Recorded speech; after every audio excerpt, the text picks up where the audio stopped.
Hey guys, tonight we're diving into the most terrifying weapons of the Middle Ages. You won't believe they existed. Forget everything Hollywood told you. This is the real story. And trust me, you probably wouldn't last a day. So, before you get too comfortable, hit that like button if you enjoy this kind of deep dive. And let me know in the comments where you're watching from. Now, dim the lights, maybe grab a snack, and let's jump in. Picture this. It's the year 1347. The air reeks of sweat, horse manure, and whatever that guy in the corner had for breakfast, probably onions and stale ale. You wake up in a mud-soaked village, and today's plan isn't checking Instagram, it's trying not to get your skull cracked open in battle. And trust me, the tools your enemies are carrying. They make modern horror movies look like a Disney cartoon. Let's start with the Morning Star. Not a polite, poetic name, no. This thing is a spiked metal ball on a stick, designed to bash straight through armor and bone. Imagine a medieval baseball bat, except instead of home runs, it delivers fractured ribs and permanent dental realignment. One swing, and suddenly your helmet is part of your face. And the sound, think of a frying pan slamming against a cast iron pot, clang. But with the added soundtrack of someone screaming in Old French. Lovely. Now, just when you think you've survived that nightmare, someone comes running at you with the flail, a wooden handle connected by chains to more spiked balls. Whoever invented this clearly thought, hitting people is fine, but what if the weapon could whip around shields, knock teeth loose, and also break the wielder's nose if they're clumsy? It's chaotic, unpredictable, and downright terrifying. You'd better pray the guy swinging it isn't left-handed, because then you've got no idea where it's coming from. And then, oh, the war scythe. Yes, a farming tool turned murder machine. Imagine a farmer who gets so fed up with his crops that he decides to bring his field equipment to battle. It's a giant, curved blade meant for harvesting wheat, except this time, the harvest is you. But the Middle Ages weren't just about brute force. No, they had creativity. Dark creativity. Ever heard of the man-catcher? Think of it as the world's worst hug machine. It's a pole with a sharp metal collar on the end, designed to grab a knight by the neck and yank him off his horse like a medieval gotcha moment. Romantic, isn't it? And just when you think you've seen it all, just when your imagination can't possibly dream up anything more absurd, the medieval arms dealers say, "Oh, we're just getting started." Now that you've survived the flail flying dangerously close to your nose, let's take a stroll through the medieval arsenal of blunt force nightmares. See, in the Middle Ages, armor was getting stronger. Steel plates, chainmail, fancy helmets. It was like everyone was walking around as tin cans with attitude. But here's the problem. Sharp swords, not very effective against heavy armor. So people got creative. And by creative, I mean they invented ways to turn your skeleton into soup while your armor stayed perfectly intact. Enter the mace. A lump of iron or bronze on the end of a stick, designed to make your skull sound like a church bell. Simple, effective, and about as subtle as a bowling ball to the face. Priests even carried them into battle. Yes, priests. Because technically, maces didn't cut people, so clerics could smash your kneecaps while still claiming they were holy men. Talk about a loophole. Now, if you think modern sports are dangerous, imagine a medieval knight swinging a mace during rush hour. One swing, and your arm doesn't break cleanly, it shatters like glass. And the sound, wet crunching mixed with metallic clangs. It's like someone smashing watermelons with a hammer, but the watermelon is you. But the medieval world didn't stop there. Oh no, if you really wanted to humiliate your opponent, you used the bec de corbin, French for crow's beak. This weapon had a hammer on one side and a long hooked spike on the other, perfect for puncturing helmets or hooking riders right off their horses. Imagine jousting, but instead of gallant charges with lances, someone just yanks you down like a fish on a hook.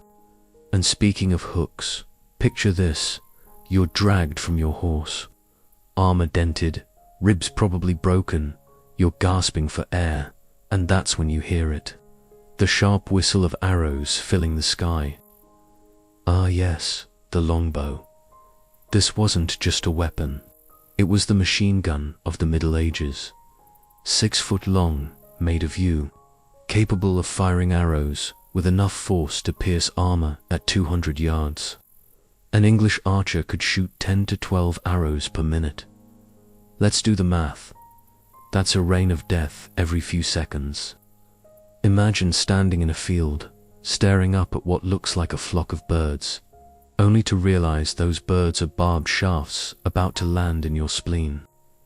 And here's the kicker. Archery practice was literally mandatory in England. Forget Netflix or TikTok. Your weekend activity was standing in the mud for hours, shooting targets until your back hurt. It paid off, though. The Battle of Agincourt in 1415 was basically a longbow massacre. French knights, stuck in mud, arrows raining down like death confetti. Brutal. Now, let's zoom back into the thick of battle.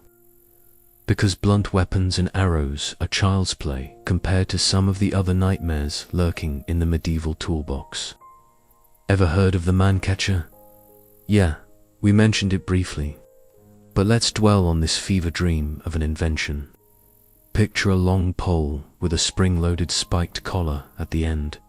The goal: hook someone around the neck or torso, clamp it shut, and drag them like a misbehaving dog on a leash. Useful for capturing knights alive, or for demonstrating just how little regard medieval people had for chiropractic health. It didn't kill you instantly, oh no. It humiliated you. Imagine being paraded back to camp while dangling from a glorified metal noose. Worse than losing a Fortnite match in front of your friends. But maybe you're thinking, okay, Dennis, that's awful, but at least it's straightforward. Huh, oh no, you haven't seen the Godendag. Yes, that's a real name. Flemish militia loved this thing. It looked like a club with a giant spike sticking out the end. Translation: good day. And nothing says good day like driving a spear through your enemy's chest cavity before work. It's part spear, part mace, part psychological warfare, because when you hear a guy cheerfully shout good day, while skewering your armor, you know things have gone downhill fast. And yet, we're still not at the worst of it. The Middle Ages weren't content with smashing and stabbing. They wanted shock value. They wanted spectacle. Because out there, on the horizon of warfare, something even more terrifying was coming. Imagine the crackle of flames, the hiss of burning oil, the screams of men who suddenly realize their armor is now a slow cooker. Welcome to medieval pyrotechnics. First, Greek fire. Okay, technically Byzantine, but it was the boogeyman of medieval warfare.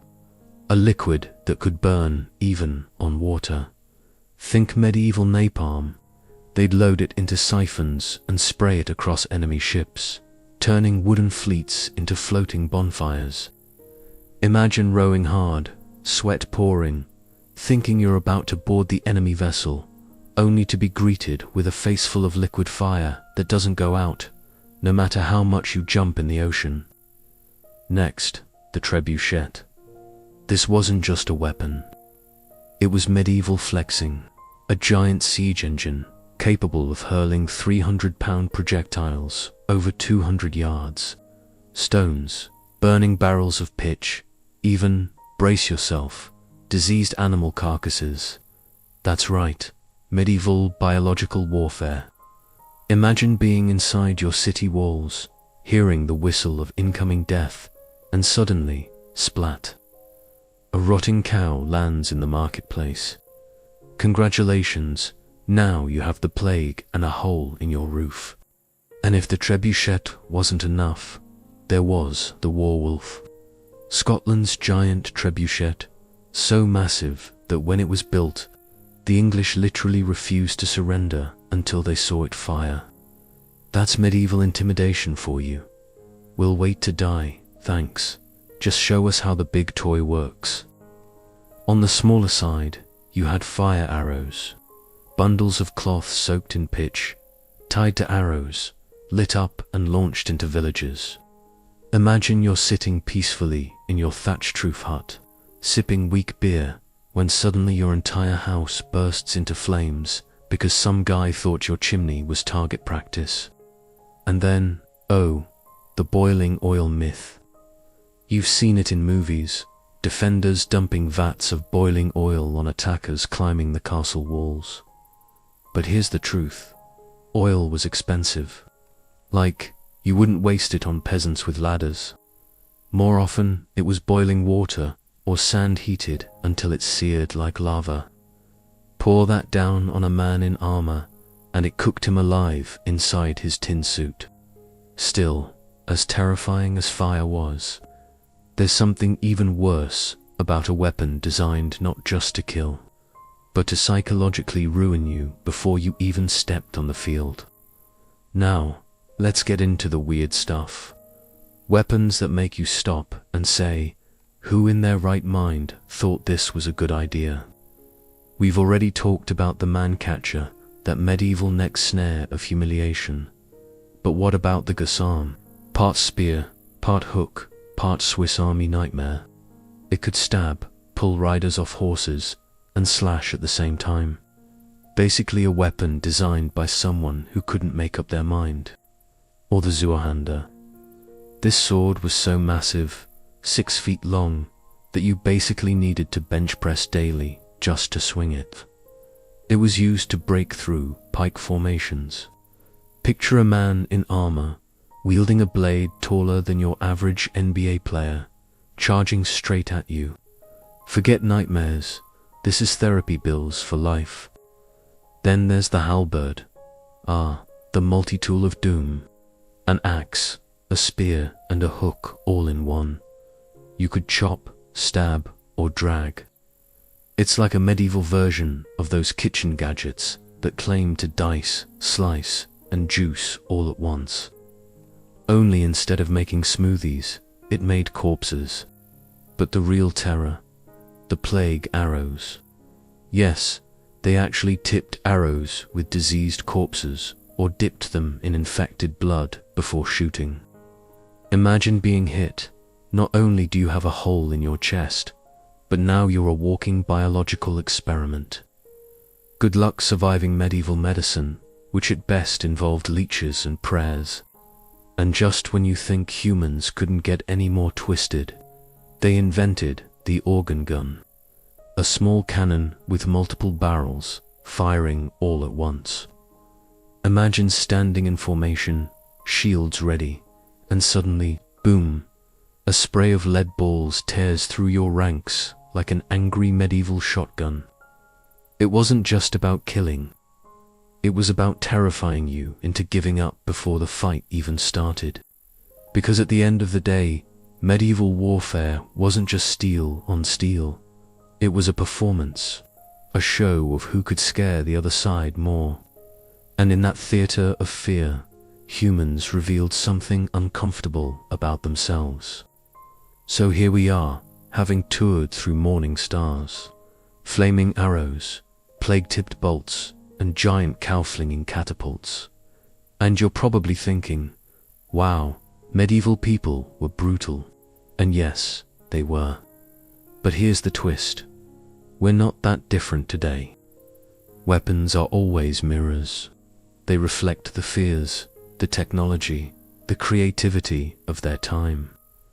In the Middle Ages, people lived closer to death than we can imagine. Plague, famine, war, it was Tuesday. Weapons weren't just tools.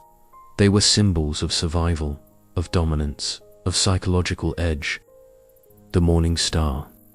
That was the desperation of men facing knights in plate armor, the trebuchet, the determination of besieged armies to break walls no matter how.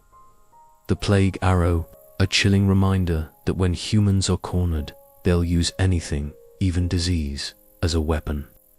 And maybe that's the part that really should terrify us. Not the spiked balls, not the fiery arrows, but the creativity. The endless ability of humans to turn anything, literally anything, into a weapon. So next time you pick up your phone, or see a drone fly overhead, or hear about new technology, ask yourself, is this the next step in human progress? Or just the next morning star waiting to happen? Because history doesn't just repeat. Sometimes it evolves. And out there, somewhere, hidden in dusty manuscripts and forgotten vaults, there are even stranger, more terrifying medieval weapons, ones we haven't even talked about yet. So here we are, standing in the middle of a medieval battlefield, mud sucking at your boots, smoke from burning pitch stinging your eyes, and the constant metallic clang of weapons echoing in your ears.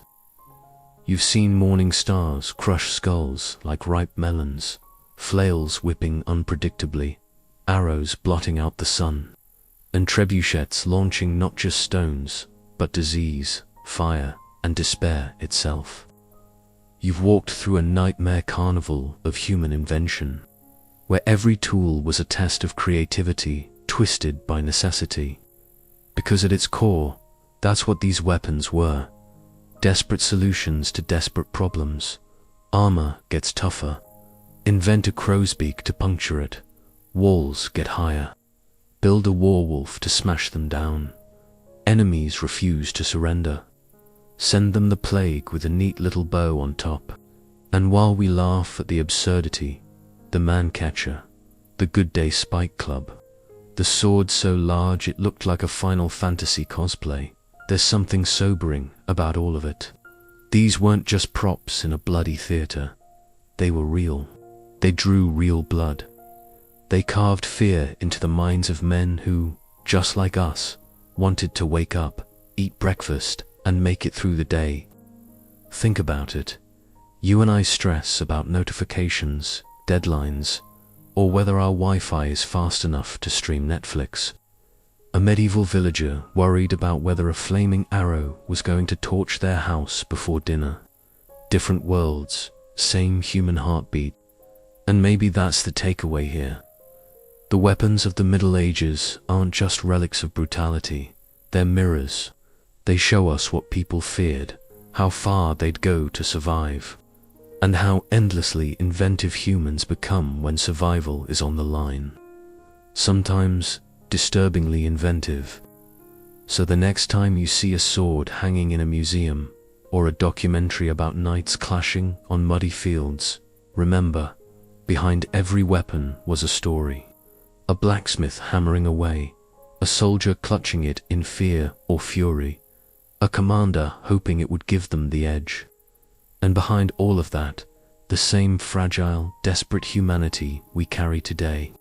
And yet, even after all these weapons, all these terrifying inventions, there are still whispers, forgotten designs, lost manuscripts, weapons so strange they barely made it past sketches in dusty codices.